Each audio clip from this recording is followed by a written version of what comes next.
Assalamualaikum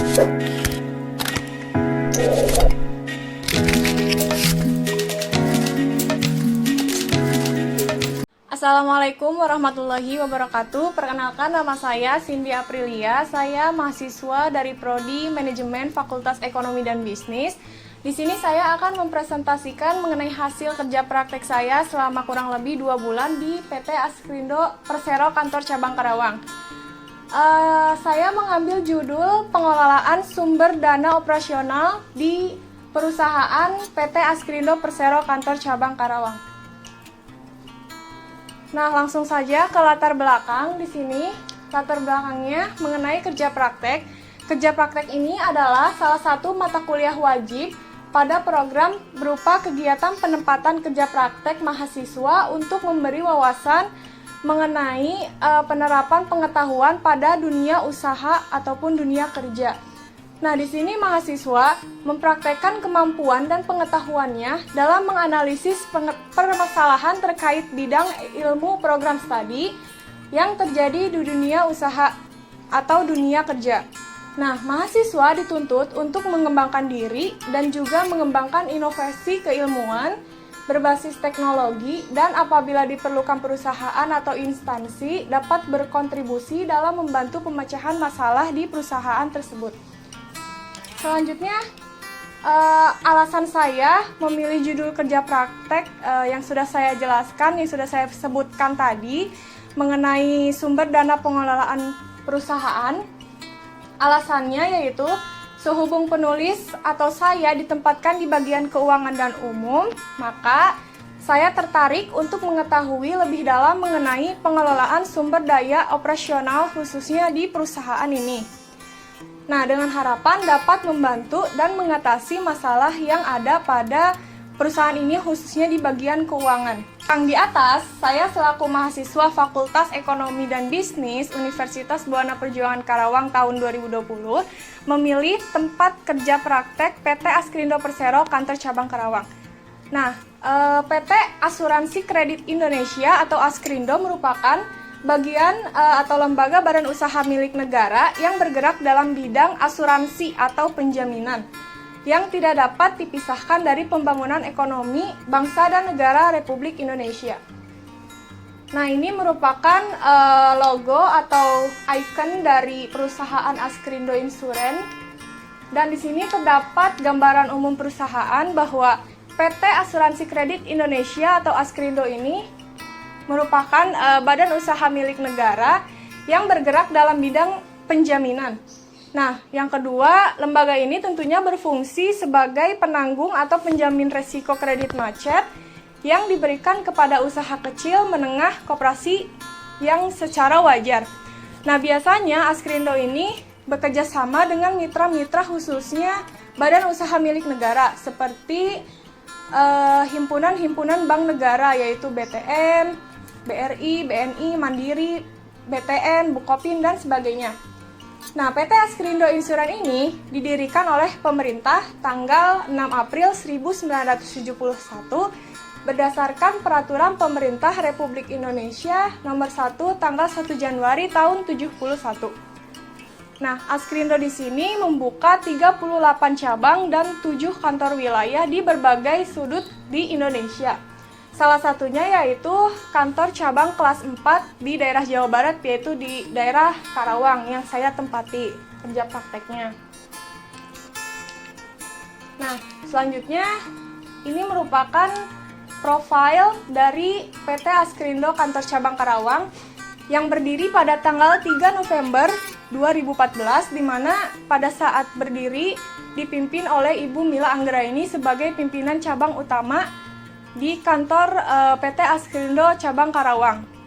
Untuk saat ini, pimpinan cabangnya dipimpin oleh Bapak Slamet Ermayudi yang beralamatkan di Jalan Arteri Interchange Grand Taruma, Ruko Dharma Wangsa 2, Blok A11, nomor 11, Teluk Jambe Timur, Karawang.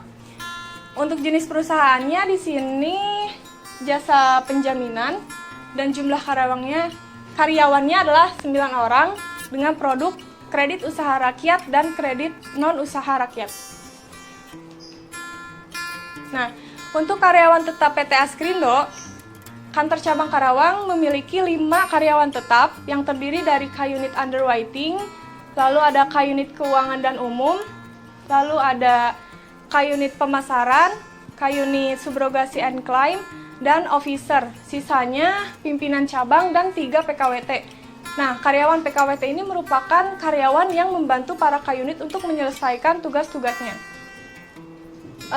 Selain itu, Askrindo pun memiliki banyak produk, diantaranya yaitu ada asuransi kredit, surety bond, kontrabang garansi, custom bond, asuransi kredit perdagangan, pinjaman kredit usaha rakyat, dan juga asuransi umum. Nah, Askrindo memiliki banyak sekali produk, diantaranya yaitu ada asuransi kredit. Asuransi kredit ini merupakan produk jasa yang memberikan layanan atau jaminan rugi atas kemacetan kredit yang dilakukan atau yang disalurkan baik oleh pemerintah, perbankan maupun non-perbankan kepada UMKM. Yang kedua ada surety bond. Jadi surety bond ini memberikan jaminan kepada pemilik proyek atau obligasi ataupun brohir terhadap kerugian yang timbul akibat tidak terlaksananya proyek tersebut. Selanjutnya ada kontrabang garansi, tentunya ini yang berhubungan dengan mitra-mitra bank. Selanjutnya ada custom bond. Jadi custom bond ini merupakan produk yang memberikan penjaminan atas fasilitas kepabeaan, artinya fasilitas penangguhan pembebasan bea masuk impor ataupun ekspor di Indonesia. Selanjutnya ada asuransi kredit perdagangan atau Askredag. Nah, Askredag ini memberikan ganti rugi kepada tertanggung atau seller atau penjual terhadap kemungkinan risiko kerugian akibat tidak diterimanya sebagian atau seluruh pelunasan pembayaran piutangnya. Sedangkan asuransi umum, nah asuransi umum ini banyak sekali, diantaranya ada asuransi kebakaran, asuransi kecelakaan diri, asuransi kontraktor, asuransi tanggung gugat, asuransi pengangkutan barang, asuransi properti, dan lain-lain.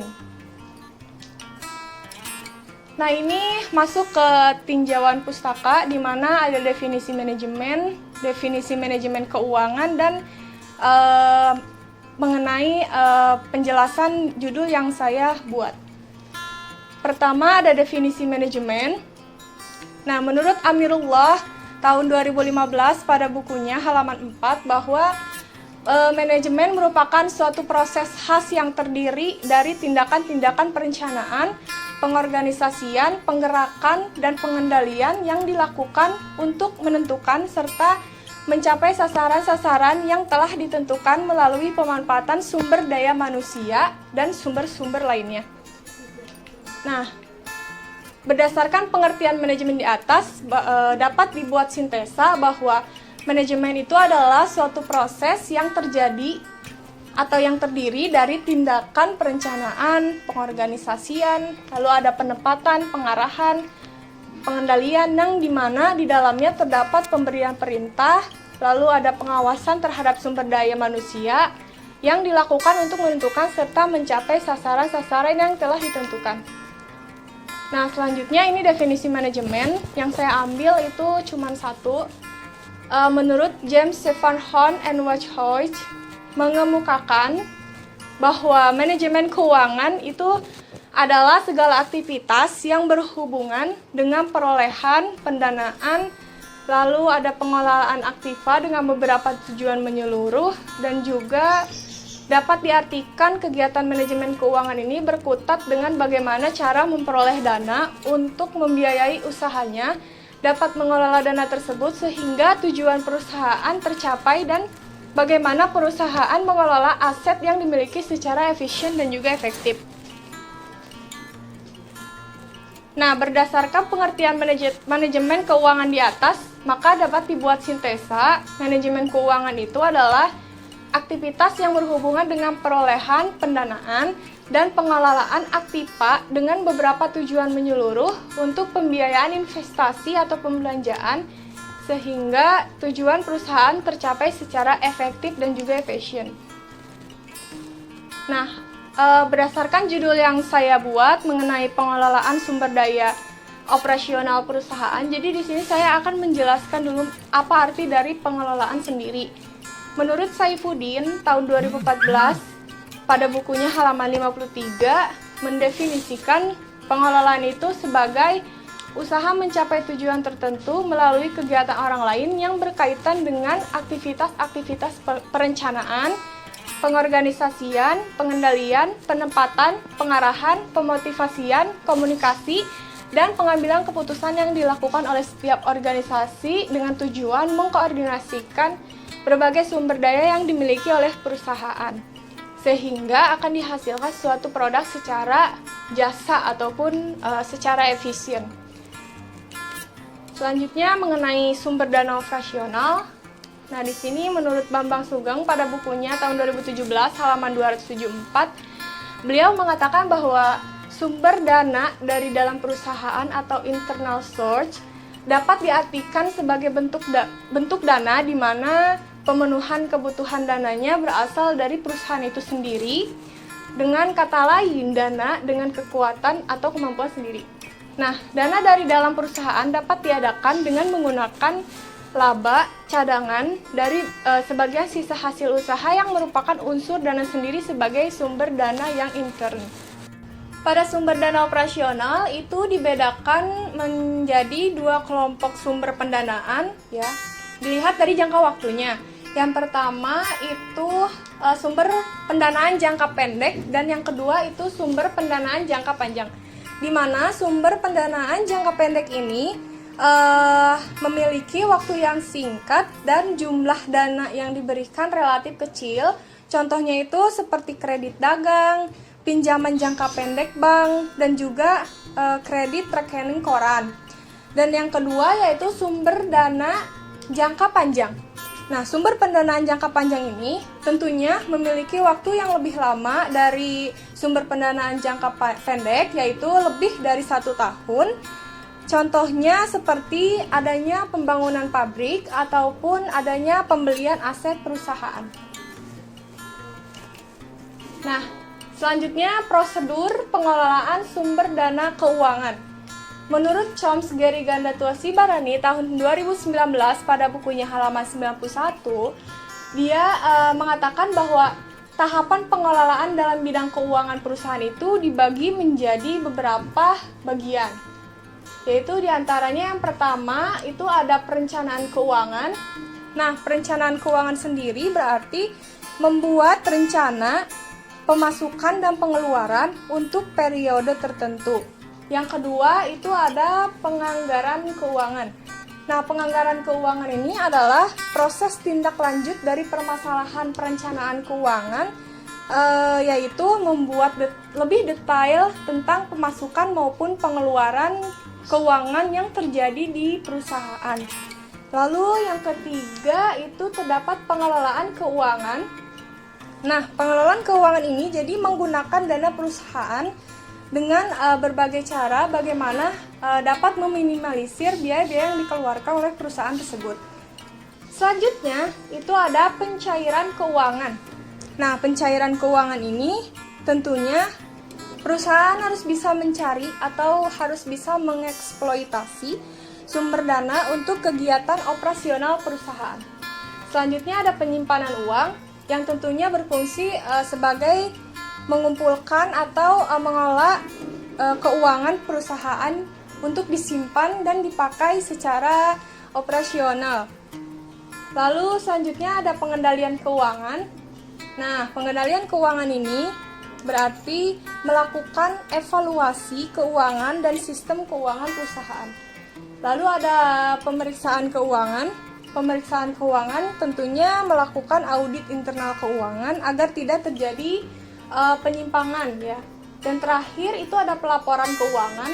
Jadi pelaporan keuangan ini tentunya adanya penyediaan informasi mengenai keuangan tentang kondisi keuangan perusahaan, apakah perusahaan itu kondisi keuangannya sedang tidak stabil atau sedang sehat. Next, di sini ada aktivitas pengelolaan sumber dana perusahaan. Menurut Arif Sugiono dan Edi Untung, tahun 2016 halaman 35, dia mengatakan bahwa terdapat 3 aktivitas dalam mengelola sumber dana keuangan perusahaan. Yaitu diantaranya aktivitas operasi. Nah, aktivitas operasi ini merupakan aktivitas yang dilakukan perusahaan dalam memperoleh laba dengan menjual barang dan jasa yang merupakan aktivitas rutin suatu perusahaan. Contohnya menjual barang, membeli barang, dan membayar beban-beban. Selanjutnya yang kedua itu ada aktivitas investasi, di mana aktivitas investasi ini kita sebagai pemilik perusahaan harus bisa menangani kapasitas aset yang digunakan untuk operasinya. Contohnya adanya penambahan aktivitas tetap yang tentunya bertujuan untuk penggantian atau penambahan kapasitas di perusahaan. Selanjutnya yang ketiga itu aktivitas pendanaan. Jadi aktivitas pendanaan sifatnya itu tidak rutin sehingga terkadang dapat melonjak jumlahnya secara drastis. Contohnya itu seperti menerbitkan saham atau obligasi, membayar hutang, dan juga adanya pembayaran dividen. Nah, pastinya kalau kita membicarakan mengenai pengelolaan sumber dana itu pasti ada yang dinamakan dengan anggaran. Anggaran ini merupakan atau sangat berpengaruh di dalam pengelolaan sumber dana operasional. Dan di sini saya akan jelaskan definisi anggaran menurut ahli, yaitu ada menurut Didit Herlianto dan Indra Bastian.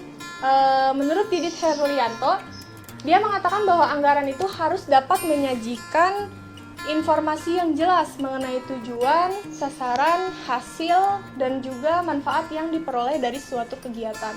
Karena pada dasarnya anggaran atau budget itu merupakan suatu rencana kerja yang dinyatakan secara kuantitatif dari aktivitas usaha sebuah organisasi. Nah, sedangkan menurut Indra Bastian, dia menyebutkan bahwa anggaran itu dapat diinterpretasikan sebagai paket pernyataan yang menyangkut perkiraan penerimaan dan pengeluaran yang diharapkan akan terjadi di dalam suatu beberapa periode mendatang. Nah, anggaran dalam perusahaan itu banyak jenisnya, yaitu diantaranya ada anggaran operasional dan anggaran biaya. Jadi anggaran operasional itu tentunya mencakup anggaran pendapatan, yaitu merupakan rencana kerja awal perusahaan untuk memperoleh pendapatan pada kurun waktu tertentu. Sedangkan anggaran biaya ini dikeluarkan perusahaan tentunya untuk mendapatkan pendapatan yang telah direncanakan di anggaran operasional sebelumnya. Jadi anggaran biaya ini dapat dikelompokkan menjadi anggaran biaya tenaga kerja langsung, lalu ada anggaran biaya overhead, anggaran biaya pemasaran, administrasi, maupun umum. Nah, ruang lingkup anggaran operasional menurut Didit Herlianto, operating budget ini merupakan tentang kegiatan-kegiatan perusahaan selama periode tertentu yang akan datang. Nah, pada dasarnya kegiatan perusahaan selama periode tertentu itu terbagi atas ruang lingkup anggaran operasional yang meliputi dua sektor. Yang pertama pastinya ada sektor penghasilan atau revenue dan juga sektor biaya atau expenses. Nah, sektor penghasilan revenue ini penambahan aktiva perusahaan yang mengakibatkan bertambahnya modal sendiri, tetapi bukan karena penambahan setoran modal baru dari pemiliknya dan bukan pula merupakan penambahan aktiva perusahaan yang disebabkan karena bertambahnya utang. Sedangkan sektor biaya atau expense itu adanya pengurangan aktiva perusahaan.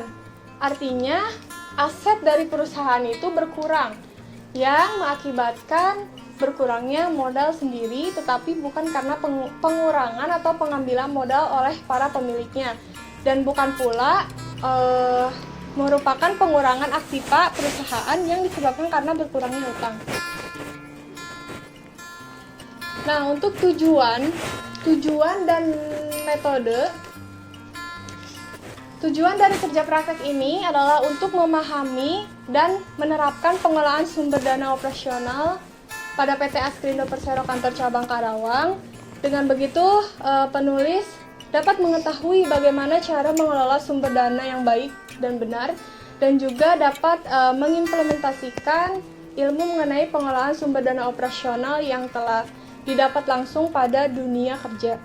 Sedangkan untuk metode di sini saya sendiri sebagai penulis menggunakan metode studi kepustakaan atau library research, di mana library research ini merupakan serangkaian kegiatan yang berkenaan dengan metode pengumpulan data pustaka, membaca dan juga mencatat, serta mengolah bahan penelitiannya dengan berdasarkan topik dan pembahasan yang sedang diteliti selama kerja praktek berlangsung. Nah, untuk informasi yang dikumpulkan, saya sendiri mencari informasi ini, melakukan wawancara dan juga observasi selama melakukan kerja praktek di PT Askrindo Kantor Cabang Karawang. Untuk pelaksanaan KP, tugas yang saya lakukan, yang pertama itu ada tugas utama.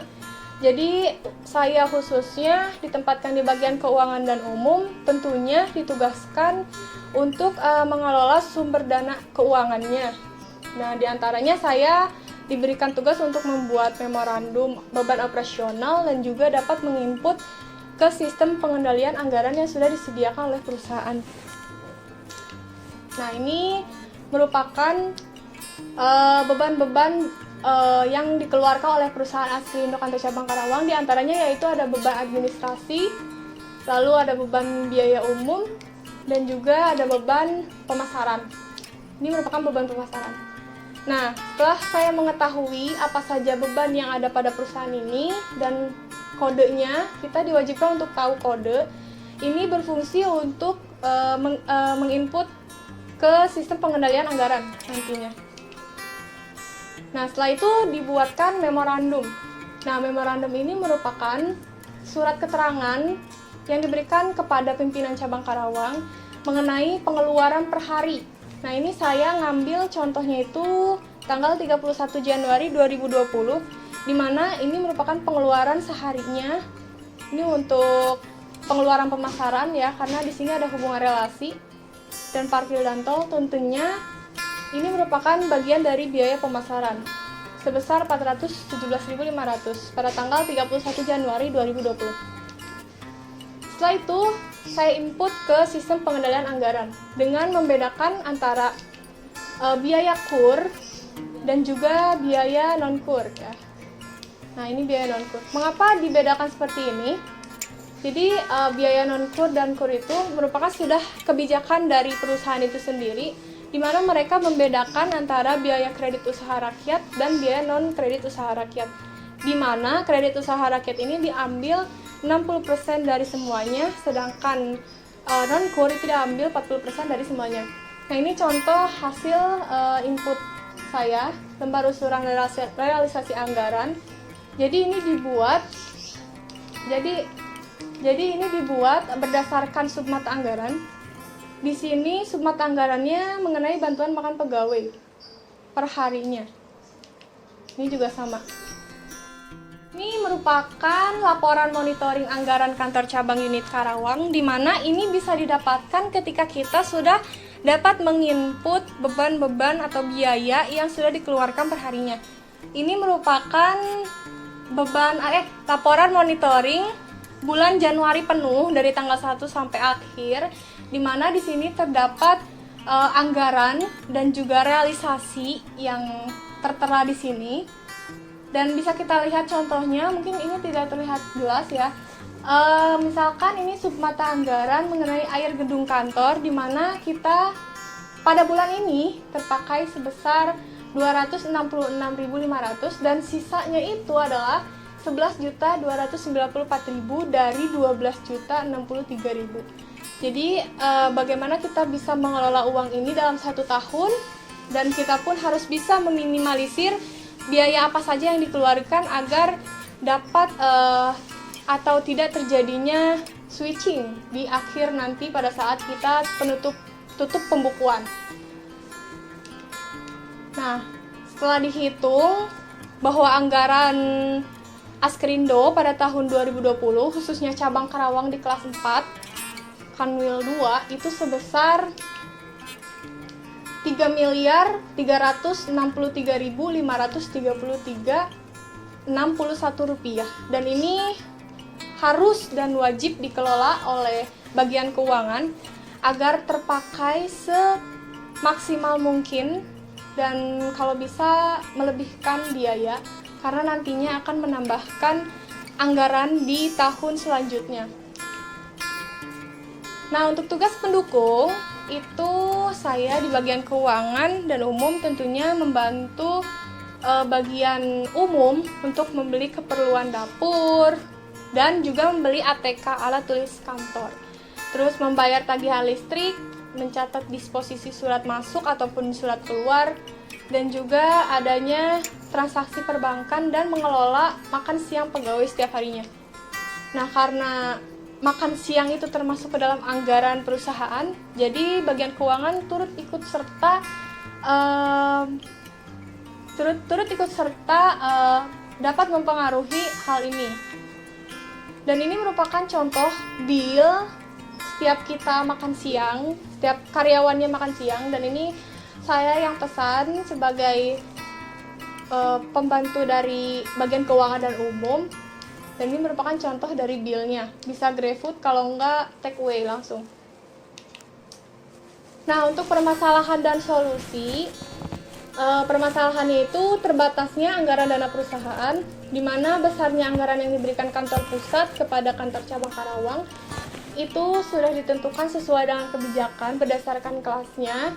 Lalu kantor cabang pun tidak dengan mudah meminta anggaran lebih kepada kantor pusat karena ini sudah disesuaikan berdasarkan kelas dan juga berdasarkan kantor wilayah yang tentunya akan berdampak yaitu terbatasnya anggaran yang menyebabkan realisasi anggaran dengan kenyataannya berbeda karena namanya perusahaan jasa itu pasti harus mengeluarkan beban atau biaya pemasaran yang lebih banyak gitu untuk dapat memasarkan produk kita sehingga bisa dikenal oleh banyak orang dan dapat bekerja sama dengan mitra-mitra bank khususnya di Himbara, Himpunan Bank-Bank Negara. Nah, misalnya dampaknya itu karena biaya pemasaran lebih banyak pengeluarannya. Nah, dengan itu maka biaya pemasaran ini kurang karena biaya sosialisasi pemasaran besar sehingga inilah yang terjadi akibat anggaran dana perusahaan yang diberikan khususnya biaya pemasaran lebih kecil dibandingkan dengan realitanya yaitu biaya pengeluaran yang lebih besar. Nah, untuk solusinya pastinya untuk masalah kurangnya anggaran, maka peran dari keuangan itu harus pintar lagi meng-cross-check anggaran mana saja yang tidak terpakai atau yang belum terpakai atau bahkan yang sudah terpakai melebihi plafon yang sudah diberikan oleh perusahaan pusat, kantor pusat, itu di cross-check kembali.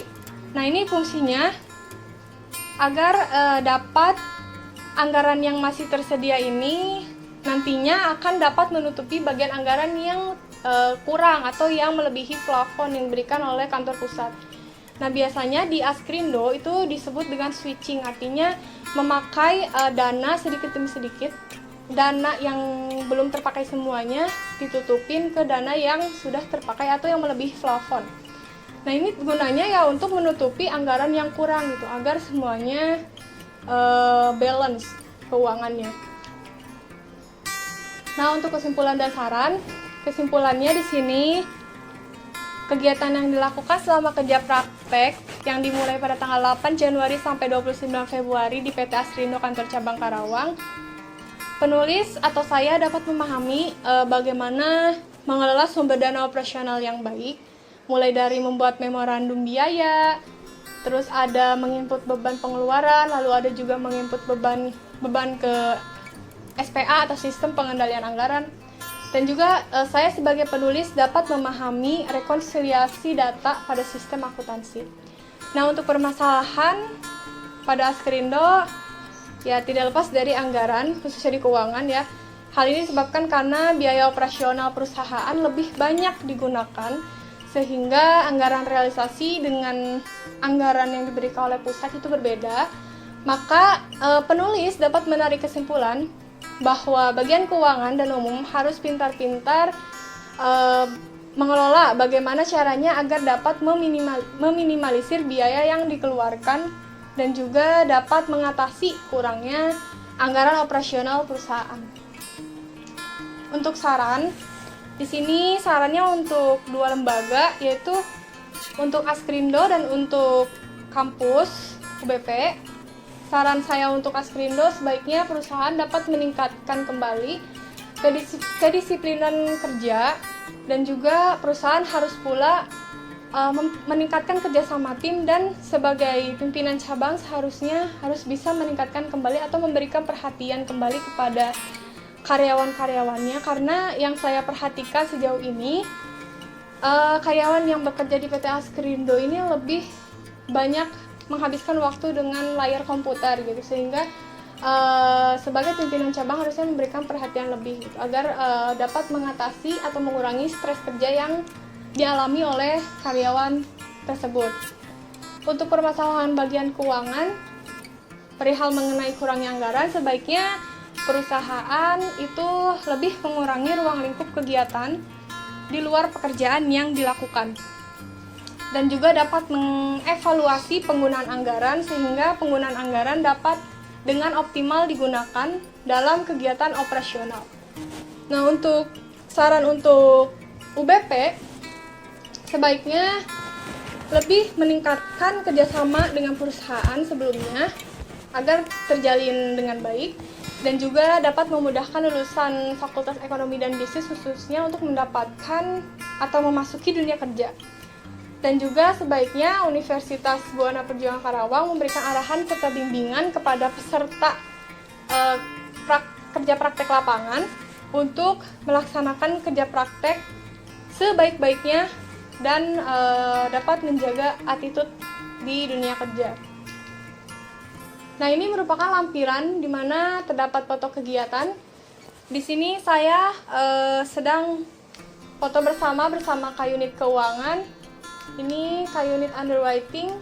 Ini rekan saya Tika, Prodi Manajemen Pemasaran, dan ini Officer Askrindo Kantor Cabang Karawang. Nah, selanjutnya ini kita foto bersama pimpinan cabangnya, Bapak Slamet Erma Yudi, dan juga para staf yang lainnya. Nah, ini kegiatan doa pagi, di mana kegiatan ini rutin dilakukan oleh PT Askrindo Kantor Cabang Karawang setiap hari Senin dan juga Kamis. Terus ini tempat kerja saya. Saya ditempatkan tepat di sebelah Kak-Unit Keuangan dan Umum, diberikan satu buah komputer, meja, dan juga perinan segalanya ada. Tepat di samping beliau, seperti ini. Terus, nah ini merupakan contoh dari sistem pengendalian anggaran, di mana kita dalam penggunaannya harus menambahkan akun, yaitu menambahkan akun setiap K-Unit dan juga menambahkan password mereka. Ini salah satu video dokumenter saya selama di Askrindo, dan mungkin tidak banyak dokumentasinya, hanya beberapa, karena pada saat bekerja itu tidak boleh sering-sering membawa handphone atau menggunakan handphone.